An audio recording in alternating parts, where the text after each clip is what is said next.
What's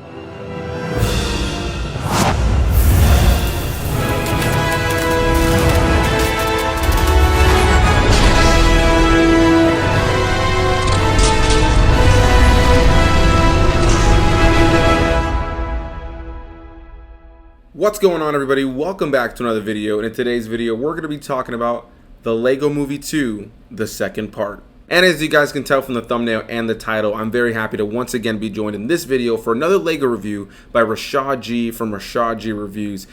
So far we've already done the first LEGO movie. We've also done the LEGO Batman movie, which, you know, is in the same universe. So in a lot of ways it's kind of a second LEGO movie. But here we are with the LEGO Movie 2, the second part. From here on out, I'll probably just call it LEGO Movie 2. But yeah, the sequel to the first one, once again starring Chris Pratt, Elizabeth Banks, Will Arnett, and some new voices that are introduced in this one. Like Tiffany Haddish. I don't know if you guys just heard that, but my dog decided to shake right next to me.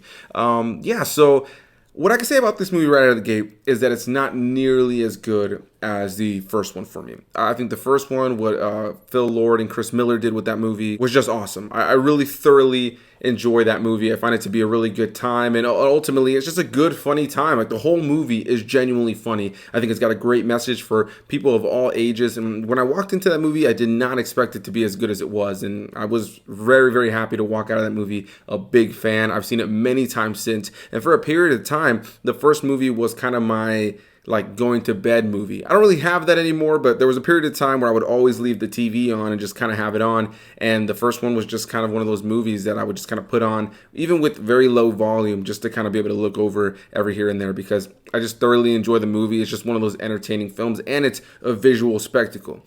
So with this one, it's directed by Mike Mitchell, who's directed things like Monsters vs. Aliens, as well as things like Puss in Boots, I think Shrek Forever After, and a lot of animated films, and some that I really thoroughly enjoy, some I've never seen before. But yeah, you know, you have a different director in the director's chair this time around, and you could definitely tell. Overall, this one for me is not nearly as funny or as exciting as the first one. But with that said, I do like this movie. I find it to be a good, cute, fun ride with a good message in and of itself, though I don't really think it's as impactful, as memorable, or as funny as the first film. So I kind of have to talk spoilers about that first film slightly to kind of jump into the premise of this one.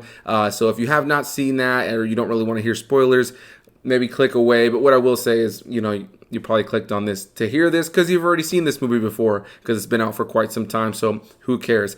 In the first LEGO movie, at the very end of the film, or nearing the end of the film, we learn that everything we've been seeing has actually been the imagination of a child playing on his dad's LEGO sets. We find out that his dad, played by Will Ferrell, is, you know, this very over-the-top, very serious LEGO collector who built this whole city, and he doesn't want it being touched, and so he literally super glues all the LEGOs to their spots and doesn't want his son playing with it. And we find that out way into the movie, you know, when this kid's already told us most of the story, and we start to realize that a lot of the things that are happening in the story and a lot of things that are kind of connected to real life, they start to kind of make sense. You start to see the metaphors and see where his dad is the villain in the story that he's telling, and you know, there's a lot of metaphors for the different things that he just wants to do and be creatively, but is kind of held back by his dad. So there's a good message in there for parents and kids, and I love the fact that they made it a situation where a kid is playing with Legos, you know. And I love that about the first film, and all these films really, is there are moments where you can see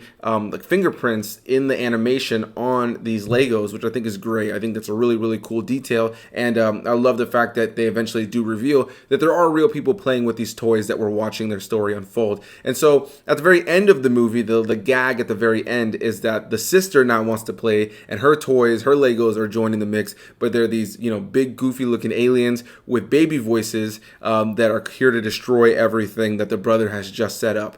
So I thought that was a cute ending to that first film. But with this one, they play off of that, and the sister's toys have essentially sent the whole world into an apocalypse. And yeah, there's a story that plays out over this course of the movie with our various characters, and we'll get into that in just one moment. But yeah, this is very much just kind of like our whole world has been disrupted by the sister's toys, and ultimately there's a big story later on in the real world, when we get out of the Lego world, about like the brother not really wanting to include the sister, and the sister wanting to be included, and that she just wanted to play with him, and he viewed it as her just trying to kind of ruin you know, his playtime and ruin what he's been doing, but ultimately she just wanted to play with him. So I think ultimately there is a good message in there for kids. I don't think this one's as well-rounded in terms of having a great message for adults as well, but there's definitely elements here that I think anybody can take away from. So I think that they still, you know, give us a nice message. Even though this one isn't as good as the first one, I do really want to hammer in the point that I do think this is a good movie with a good message.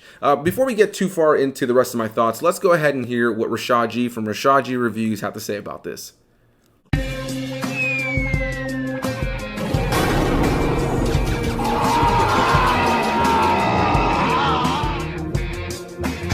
Perez, what's the deal? Pickles, is everything kosher? Man, I feel like it took me forever to get this damn video to you, but better late than never, bruh. So today I'm joining you talking about the Lego Movie 2. Man, look at here. Perez, I didn't like this one too much. You know what? I had a feeling I wasn't going to like it because even when the trailer dropped, I think, a couple years ago, I was like, not really interested in this. Even though I'm a fan of the first movie. Now, the first movie was like lightning in a bottle. It was funny. It was exciting. It had something for the kids, for the adults. Had a message for everybody. The first Lego movie was awesome. All right, everything is awesome. That was awesome. This movie, and it took them how many years? 14, 15, 16, 17, 18, 19. Took them 5 years to make this. All right, Lego 2. Let me see. I'm sure you went over the plot and everything, but let me see. We have a post-apocalyptic Legoland. The little sister's toys kind of took over. We have Queen whatever, which was the highlight of the movie. Tiffany Haddish, I thought, really shined in that role as Queen whatever.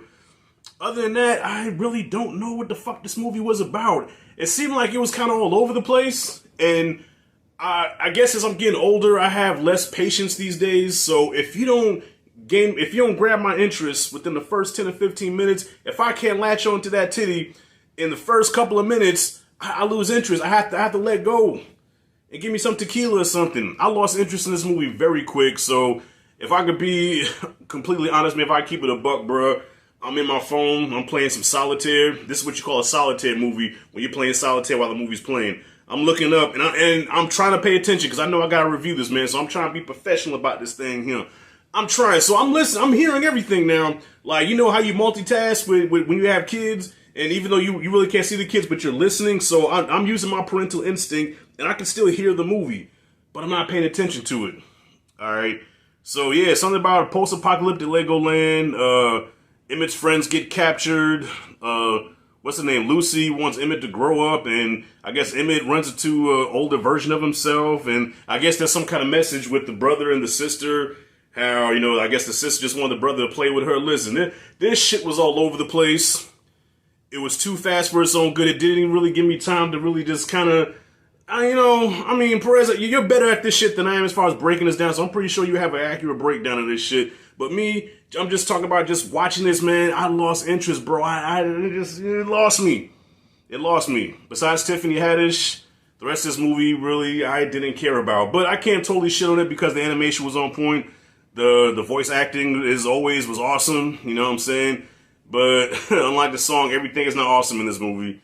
It's not. So I'm going to keep this short, sweet, to the point. I give Lego Movie 2. I get this shit, man. Just because the animation was good, man, voice acting was good. From a technical standpoint, this movie was good. But I just couldn't follow none of the shit that was going on. It was all over the place, man. It's almost like the writer and the director, it's like the writer was doing mushrooms and the director was doing cocaine. And when you combine cocaine and mushrooms together, you come up with some shit like this. This was like, I don't know if this was directed towards little girls or little whatever. I don't know. Even my son couldn't pay attention to this shit. I didn't show it to him, but he did watch the first movie. But yeah, man, I give this shit a C minus. I give it a C minus, borderline D. You know what I'm saying? Didn't too much care about it. But thank you anyway, though, man, for putting me onto something that I've never seen before. That's why I like doing these tit for tat videos, because even though I may not like the movie, but just the fact that I'm seeing something different, I always try to broaden my horizon. So, bro, I'm ready for the next one. What do you have for me? But Lego Movie 2, compared to the first one, no. All right, this is almost like Rocky 5 to the Rocky franchise, okay? This is like Rambo 3 to Rambo. This is Freddy's Dead in the Elm Street saga, okay? This movie was just not that good. Yeah, I'll give this shit a D, man. I'm sorry, I ain't too much care for it. But yeah, man. Floor is back yours, man. Yeah. What do you got for Lego 2, bro? Man, I was surprised to hear that you weren't a big fan of this one, man. You know, you had your positives that you threw in there from time to time, but yeah, you know, it was definitely a bummer to hear that this one didn't really work for you and that you were kind of bored, but I can understand. Another thing that I didn't mention earlier is that this film is more of a musical than the last one, so there's definitely some musical numbers in there, and some of them get very monotonous, a little bit annoying, and it's almost that's what their purpose is, you know? There's literally a song called This Song's Gonna Get Stuck Inside Your Head, and I won't lie, it did, and it has, and I think it's a pretty catchy song. It's probably my favorite song of the movie. Maybe not my favorite, but it's a catchy song. But there's a lot of songs like that in the movie that aren't really, maybe not as repetitive, but not as strong as just the straightforward, really catchy, enjoyable, everything is awesome from the first movie. But again, a big thanks to my buddy Rashad for being here in the video. And after this, we will be doing one more Lego review together, which is Lego Ninjago, the movie. And after that, we're going to be taking a trip over to the wizarding world of Harry Potter. So you guys can expect Rashad and I to go through all of those movies.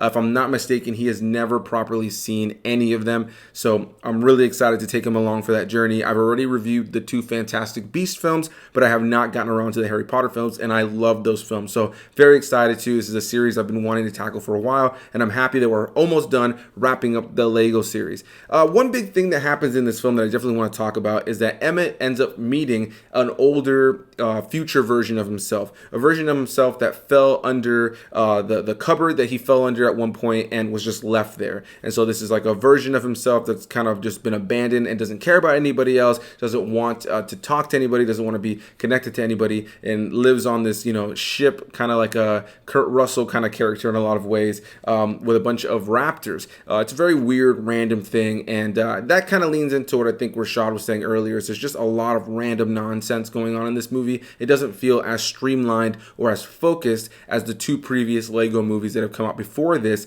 actually were. The first one in the Lego Batman movie. I think that, yeah, I can definitely agree with that. And this is one of those elements for me, though there is a good message that Emmet takes away from this whole situation, you know, realizing where this, you know, more bitter version of himself is not the, you know, right way to be. You know, I do enjoy that whole element of the movie. And at the end of the day, I think that this movie is a cute, fun time. I think it's something that's going to entertain the kids. It's not going to entertain, I think, all parents and adults, but I did enjoy it the first time I've seen it, and I've seen it more than once. But it's definitely not as good as the first 2, being, you know, the Lego movie and the Lego Batman movie. But I am very curious to hear what you guys have to say. So please hit that like button if you guys enjoyed this video. It really helps the channel out. But most importantly, leave me a comment and let me know what you think about this movie, this review, whatever you want to type about. I definitely would appreciate it. And more than anything, I just want to say thank you to you guys for watching another video, being a part of the channel, and just talking movies with me. Again, a big thanks to Rashad from Rashad G Reviews for being here in this video. I highly recommend you guys go check out his channel. The link is going to be down below in the description box.